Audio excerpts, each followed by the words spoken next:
할렐루야. 오늘 제목은 좀 특별합니다. 감탄하며 삽시다. 여러분, 오늘 제목처럼 우리의 인생 가운데 많은 장애물이 있고 어려운 일이 있다 할지라도 감탄하면서 삶을 살아갈 수 있는 여유가 있다고 하면 우리의 삶은 반드시 풍요로운 은혜와 그 은택 안에서 놀라운 크고 비밀한 일들을 경험하고 체험하는 삶을 살아가게 되어질 줄 믿습니다. 어떤 믿음이 좋은 장로님 가정이 있었습니다. 그 믿음이 좋은 장로님에게는 이제 만 18세가 되어진 아들이 있었는데 그 아들이 아버지에게 그렇게 얘기를 하는 것입니다. 아버지, 제가 이렇게 생애에 운전면허증을 이제 받게 되어졌는데 이 운전면허증을 갖는 것이 제가 성장하면서 가장 큰 소망 가운데 바라보면서 이제 운전면허증을 따게 되어졌습니다. 그런데 아직까지는 경제적 여건이 되지 않으니까 아버지가 저에게 좀 차를 한 대를 좀 사주시면 좋겠습니다. 이렇게 이 아들이 운전면허를 따고 나서 아버지에게 간청을 했습니다.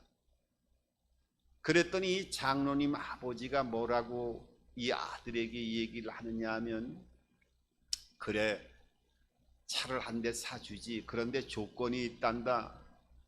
3가지 조건만 네가 잘 충족을 해주고 따라온다고 하면 내가 너에게 운전면허도 어렵게 취득을 했으니까 차를 사주도록 해주겠다. 이렇게 하면서 3가지 조건을 걸었어요. 그 3가지 조건이 뭐냐 하면, 먼저 네가 지금 고등학교 3학년 마지막 학기를 통해서 이제 대학을 가야 되니까 마지막 점수를 좀 공부를 열심히 해서 그 학업의 점수가 올라가는 첫 번째 조건이 있고, 또 2번째로는 공부도 그렇지만은 하나님의 말씀 성경도 네가 내가 충족하는 만큼 잘 매일매일 이 규정대로 하나님의 말씀을 읽어간다고 하면 좋겠다 하면서 성경 읽기를 얘기하시고, 또 3번째는 어떤 얘기를 했느냐 하면, 네가 머리가 너무나 지저분하고 장발로 길고 다니니까 머리를 좀 단정하게 좀 자르고 이렇게 생활을 하면 좋겠다. 이 3가지 조건을 네가 잘 들어서 따라준다고 하면 차를 사주겠다. 이렇게 아버지가 아들에게 얘기를 했습니다.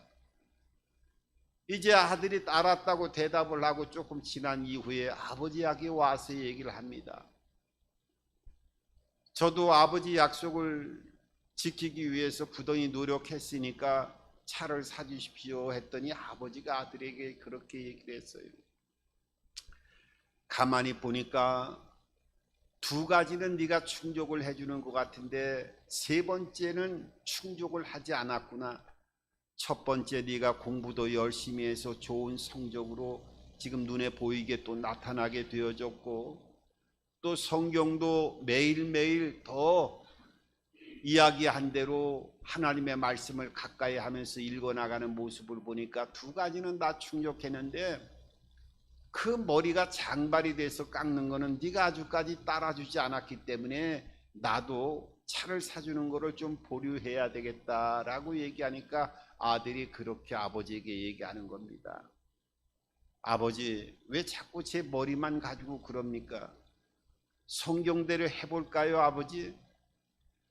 성경에 믿음의 조상이라고 하는 아브라함도 머리가 장발이었고, 또 구원의 하나님의 가장 방주를 만들어서 구원의 문을 열어갔던 노아도 성경에 보면은 그림을 보면은 장발로 머리도 깎지 않았고, 더욱더 예수님은 장발이었는데 왜 나한테만 자꾸 머리를 깎으라고 얘기합니까?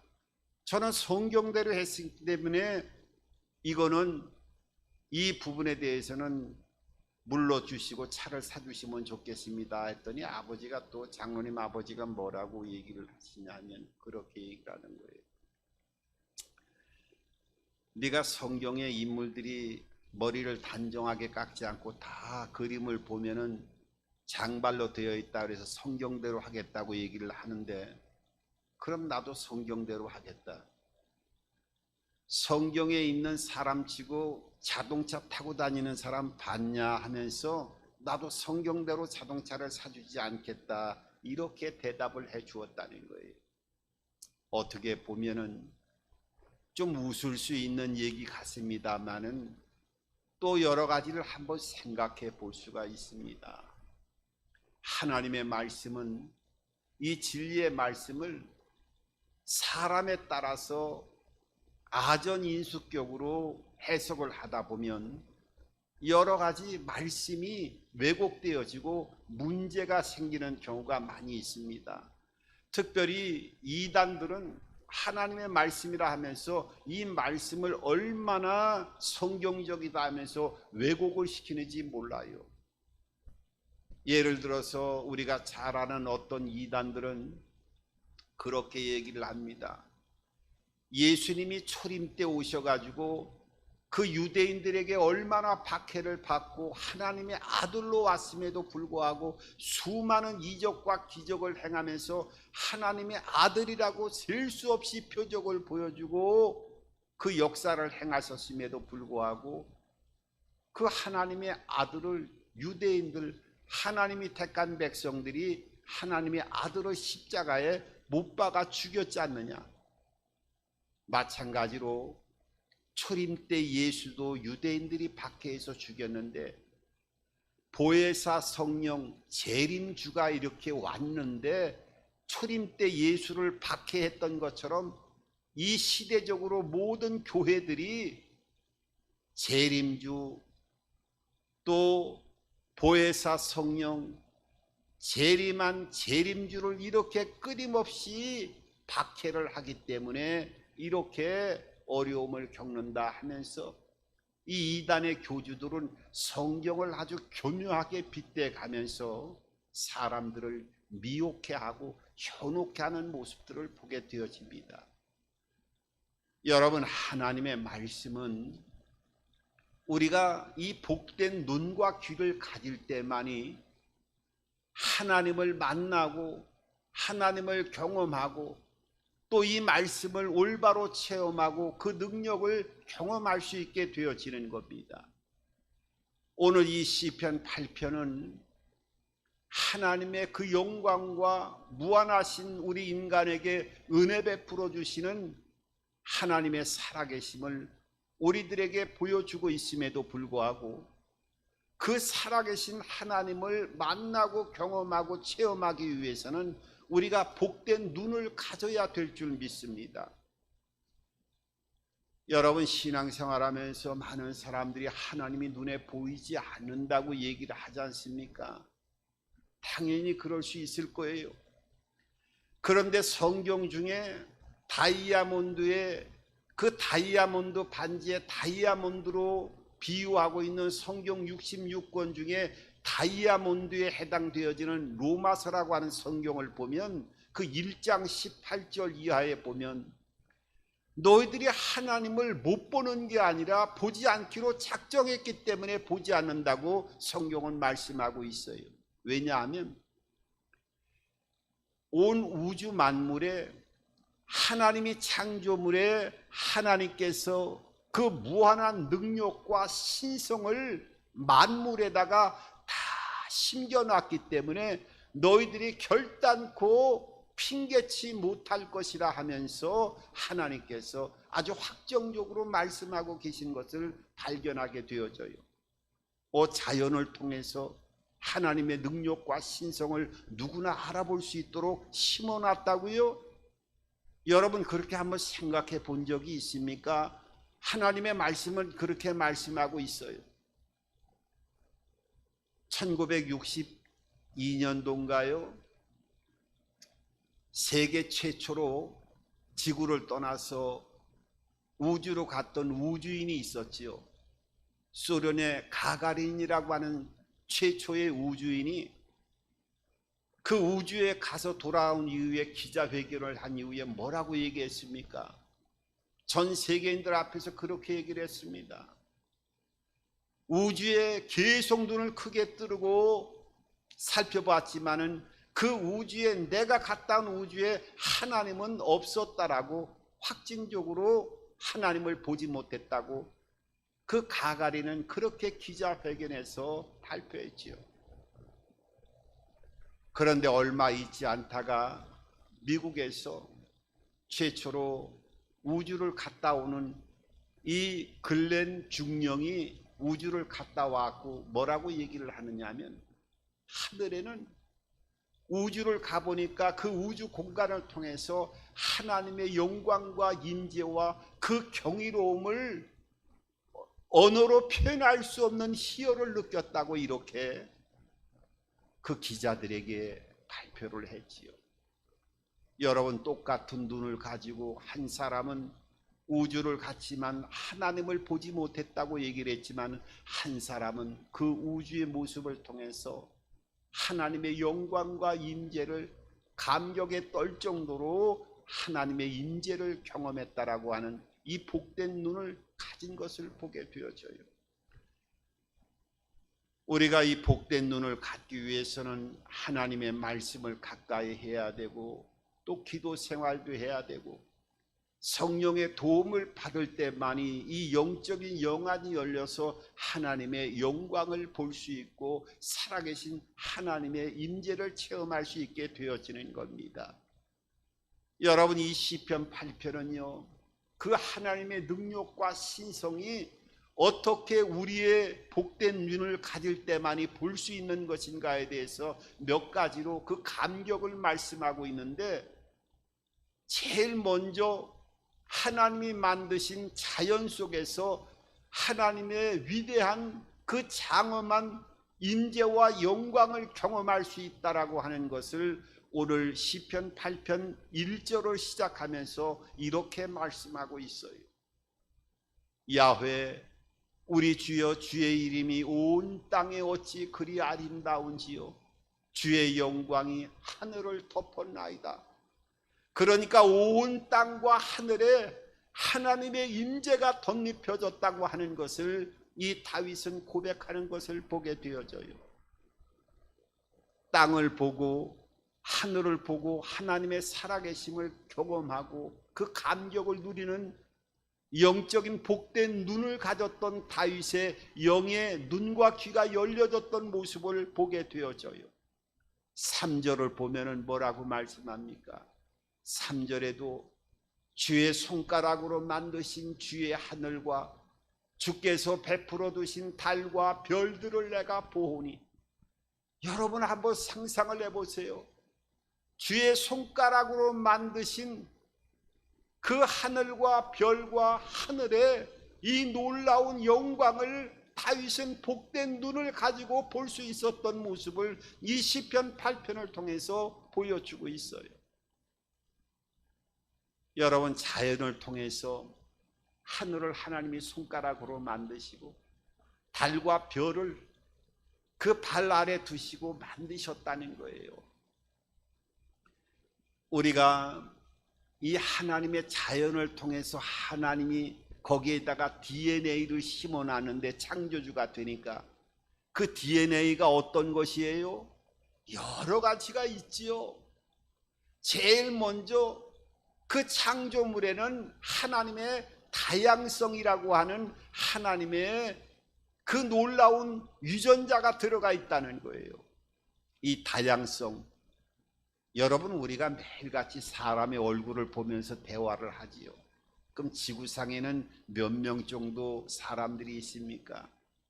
지금 한 70억 정도가 넘는 이 지구상에 사람이 사는데, 사람이요, 얼굴이 70억이 넘는데도 같은 사람이 없어요. 물론 쌍둥이가 있고 뭐 몇 쌍둥이가 있지만은 쌍둥이도요, 그 낳은 엄마는 잘 구별해 보면은 분명히 구별할 수 있다는 거예요. 그런데 어떻게 이 얼굴도 큰 어떤 그 물체가 아니죠. 조그맣잖아요, 얼굴 자체가. 그런데 어떻게 70억이 넘는 사람들을 그 표정과 모습들이 같은 모습이 아니라 다 다양하게 만들어져 있느냐 이거지요. 이것이 바로 하나님의 지혜가 아니고서는 결단코 있을 수가 없다는 겁니다. 여러분, 지구상의 그 다양성을 보면은요, 우리가 가까이서 있는 새들을 보세요. 우리가 가까이 보는 새들은 아침에 일어나면 뭐 비둘기나 참새 정도만 도심에서 볼 수 있을런지는 모르겠습니다만은 지구상의 새들을 보면은요, 조류학자들이 얘기를 하는데 1만 종이 조금 넘는데요. 그 1만 33종인가 정확하게 얘기하면 1만 종이 넘는다는 거예요. 어떻게 새 종류가 참새, 비둘기 이렇게 종류가 지구상에 1만 쌍 이상 종류가 그렇게 다양하다는 거예요. 그 새들이 어떻게 1만 종 이상을 만들어내면서 새들이 다 다르잖아요. 여러분, 어떻게 우리가 이것은 평범하니까 그렇게 생각한다 하지만 한번 곰곰이 생각을 해 보십시오. 이거는 하나님의 창조의 기이한 역사가 아니면 결단코 일어날 수 없는 하나님의 이 놀라운 창조의 역사를 우리들에게 다양성을 통해서 보여주고 있는 거예요. 참으로 희한한 일이 아닐 수가 없어요. 그것뿐만 아니라 이 자연의 아름다움은요, 이 모든 꽃들을 보세요. 꽃 종류도 얼마나 많은지 그 색깔의 그 농도를 보게 되어지면 사람이 아무리 색채를 가지고 그 색을 구현한다고 한다 할지라도 그 원래 아름다운 색상 자체를 나타낼 수가 없다고 합니다. 얼마나 아름다운지 몰라요. 조화를 이루지요. 조그만 가정에도 정원을 꾸미면 여러 꽃들을 바위도 갖다 놓고 꽃도 갖다 놓고 또 여러 가지 연못도 파고 하잖아요.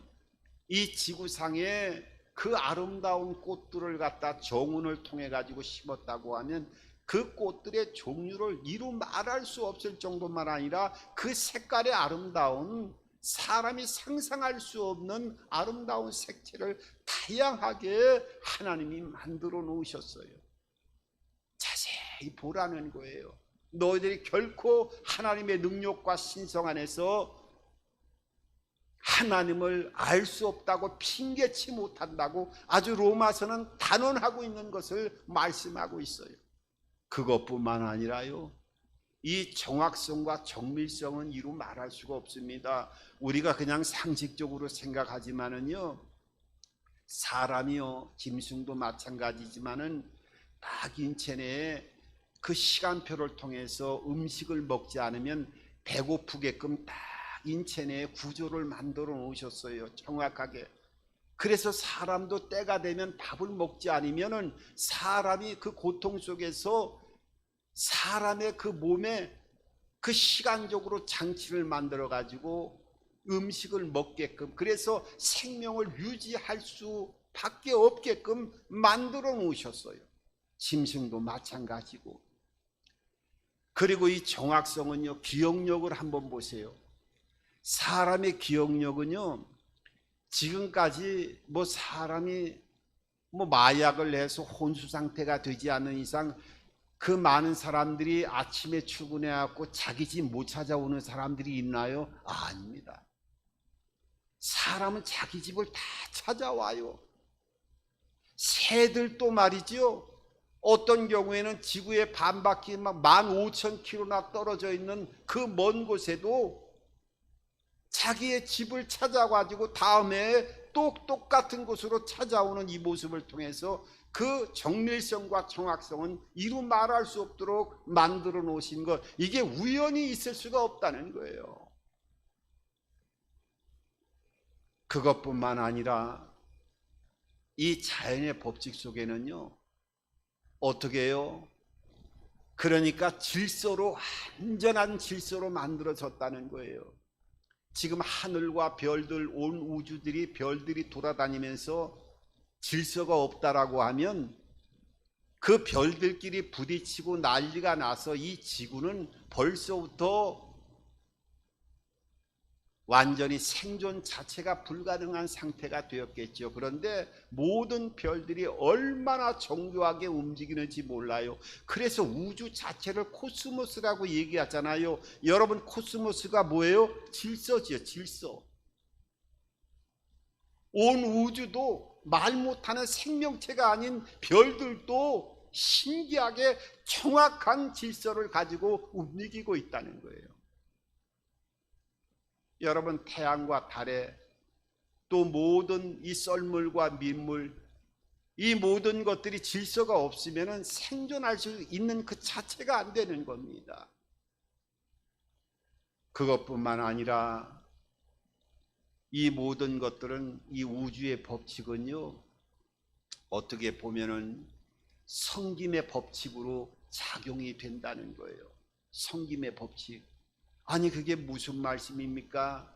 여러분, 이 해는요, 우리가 보는 가까이 있는 태양은 지구를 섬기기 위해서 지금 있는 거예요. 태양이 만약에 지구를 섬기지 못하면 거리가 떨어져 있거나 나중에 섬기기 싫다 해서 태양이 그 뜨거움을 다 잃어버린다고 하면 이 지구는 살 수가 없습니다. 생명체가 유지가 안 되는 거예요. 달도 마찬가지입니다. 달도 지구를 섬기기 위해서 만들어 놓으신 거예요. 만약에 섬기지 않는다고 하면 달 때문에 썰물과 민물을 통해 가지고 바닷물이 움직여지고 물고기가 사는데 생명체가 살아갈 수가 없게 되어지는 거예요. 이 성김의 법칙은요, 이 우주의 법칙입니다. 그래서 어떻게 보면 우리 인간들도요, 다른 거 다 몰라도 이 섬김의 법칙만 제대로 이해하고 이 한 가지만 잘 우리가 하나님의 창조의 섭리에 따라서 섬김을 가장 중요하게 생각하고 이것도 하나님이 인간에게 만들어 놓은, 만물에게 만들어 놓은 법칙이다라고 생각하고 상대방을 잘 섬기는 삶을 한 가지만이라도 지켜나간다고 하면 그 생애는 축복과 기적의 삶으로 이어지게 되어지는 것을 우리가 경험할 수 있게 되어지는 거예요. 그렇지 않습니까? 여러분, 문화적으로 장유유서다라고 하는 것은 우리나라에도 연장자를 섬겨야 되고 많은 갖고 있는 자, 지식 있는 자를 섬겨야 되는 게 유교적인 사상에서 맞지만 기독교적인 하나님의 말씀은 뭐예요? 높은 자가 낮은 자를 섬기는 겁니다. 이 섬김의 법칙이 성경의 말씀이나 온 우주의 만물에도 동일하게 이 법칙을 만들어 놨기 때문에 사람도 이 섬김의 법칙을 잘 이해하고 하나만이라도 온전하게 행하고 나간다고 하면 우리의 삶은 그 자체로 경이로운 삶을 살아갈 수 있게 되어짐을 이 창조의 질서를 통해서 말씀하고 있는 거예요. 참 놀라운 일 아닙니까? 거기에다가 여러분, 사람은요, 하나님보다 조금 못하게 하셨고 하나님의 이 영광과 놀라운 경이로움 속에 우리 인간을 창조하셨고 특별한 존재로 만드시고 만드신 정도가 아니라 보호하시고 돌보신다고 하는 것을 오늘 본문 5절을 통해서 이렇게 말씀하잖아요. 그를 하나님보다 조금 못하게 하시고 영화와 존귀로 관을 씌우셨나이다. 여러분, 사람을 보면 우리가 감탄을 해야 된 그 이유가 하나님만 감탄하는 게 아니라 사람을 보고도 감탄해야 되는 이유가 하나님보다, 이 창조주 하나님보다 조금 못하게 하셨다는 거예요. 아주 못하게 한 것이 아니라 조금 못하게 하시고 영화와 존귀로 관을 씌우셨다는 거예요. 여러분, 사람에게만 하나님과 대화할 수 있는 영을 만들어 주셨지요. 그 영혼이라고 우리가 그냥 같이 얘기합니다만 이 혼적인 요소는 동물도 같이 가지고 있지요. 판단하고 또 결정하고 감정을 가지고 또 생각의 의지를 행동으로 옮기고 이 모든 것은 동물도 혼적인 요소를 가지고 있고 사람도 혼적인 요소로 우리가 삶을 살아가잖아요. 예수 알지 못하고 하나님 알지 못하는 사람은 영이 죽어 있기 때문에 혼과 육으로 삶을 살아가는 겁니다. 그런데 영이 열려지게 되어지면 이 복된 눈을 갖게 되어지고 그 생명 안에서 하나님의 이 놀라운 영광을 경험하는 하나님의 그 영광과 존귀로움을 체험하고 느낄 수 있는 은혜 안에 거하는 삶을 살아갈 수 있게 되어짐을 말씀하고 있어요. 그것뿐만 아니라 그 존귀와 영광으로 관을 씌웠다고 하면 그 결과적인 걸 보세요. 오늘 6절 이하를 통해 모든 것들을 다스리게 만들었다는 거예요. 하늘과 바다와 땅, 오늘 구체적으로 6절 이하를 통해서 이렇게 말씀하고 있습니다. 주의 손으로 만드신 것을 다스리게 하시고 만물을 그의 발 아래 두셨으니 7절에 보니까 곧 모든 소와 양과 들짐승이며 공중의 새와 바다의 물고기와 바닷길에 다니는 것이니라. 여러분 오늘 9절에도 마지막에 보면은 야훼 우리 주여 주의 이름이 온 땅에 어찌 그리 아름다운지요. 그러니까 우리를 하나님보다 조금 못하게 만드셨지만은 하늘의 새와 바다의 물고기와 또 들의 모든 양과 소와 짐승들을 다 다스릴 수 있도록 우리 인간에게 위임을 했다는 거예요. 다스리는 권세가 하나님의 DNA로부터 우리 인간에게 주어졌다는 거예요. 그래서 창세기 1장 28절 이하에도 하나님이 남자와 여자를 만드신 이후에 복을 주시고 뭐라고요? 생육하고 번성하고 충만하고 정복하고 다스리라고 말씀하셨어요.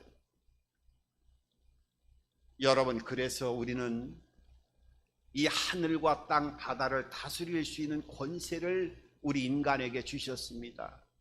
그래서 환경을 다스려 나가야 되는 거예요. 우리가 환경 속에서 많은 어려운 일을 겪게 되어지지요. 그럴 때 그 환경에 압도되어서 우리가 몸부림치는 삶을 살아가는 많은 현상들을 발견하게 되어집니다. 그런데 우리가 오늘 이 창조의 섭리를 잘 깨닫고 하나님보다 조금 못하게 우리 인간을 만드시고 생육하고 번성하고 충만하고 모든 것을 다스리는 하늘의 새와 바다의 물고기와 또 들짐승들을 다스릴 수 있는 이 다스림의 권세가 주어졌기 때문에 환경의 지배를 받아서 눌리는 것이 아니라 환경을 이겨나갈 수 있는 하나님의 다스림의 권세가 인간에게는 유전적으로 주어졌다라고 하는 것을 잊지 말고 우리 인간에게 주어진 다스림의 법칙을 통해서 환경에 눌려있는 삶이 아니라 환경을 이기고 다스릴 수 있는 하나님의 사람으로 세워짐을 입어야 된다고 하는 것을 오늘 시편 8편을 통해서 말씀하고 있어요. 여러분, 그 유명한 마태복음 6장 25절 이하에도 보면은요, 예수님이 직접 말씀하시잖아요. 너희가 목숨을 위해서 무엇을 먹을까 입을까, 또 몸을 위해서 어떤 옷을 의복을 입을까 걱정하지 말라는 거예요. 왜냐하면 너 하늘에 나르는 새를 한번 봐봐라. 그 새가 어떻게 심지도 않고 또 여러 가지 그 먹을 것을 창고에다가 저축도 하지 않는데 그 수많은 새들이 어떻게 자기가 먹을 것 다 먹으면서 생존할 수 있겠느냐 하면서 또 들에 핀 백합화를 봐라. 솔로몬의 영광도 이 들에 핀 백합화 한 송이보다도 못할 것이라 하면서 염려하지 말라고 말씀하셨어요. 책임져 주시겠다는 거예요. 그 대신 너희가 너희 몸 안에는 유전적으로 모든 것, 하늘과 땅 바다의 모든 것들을 다스릴 수 있는 권세를 주었기 때문에 그 권세를 죽이지 말고 그 권세가 있는데 세상에 억압되어서 고통 속에서 살지 말고 그것을 풀어서 지배할 수 있는 하나님의 능력을 회복시켜서 삶을 살아갈 것을 말씀하고 있습니다. 오늘도 우리의 삶 속에 국가적으로 또 개인적으로 많은 어려운 일이 있다 할지라도 이 시편 8편이 하나님에게 우리에게 주신 말씀이라 생각하고 환경에 눌리는 것이 아니라 환경을 지배하고 다스릴 수 있는 하나님의 권세를 회복할 수 있는 은혜와 축복과 능력이 오늘 시편 8편을 통해서 우리의 삶 속에 회복의 은혜로 하나님의 신성과 능력으로 나타나게 되어지게 되기를 주님의 이름으로 축원합니다.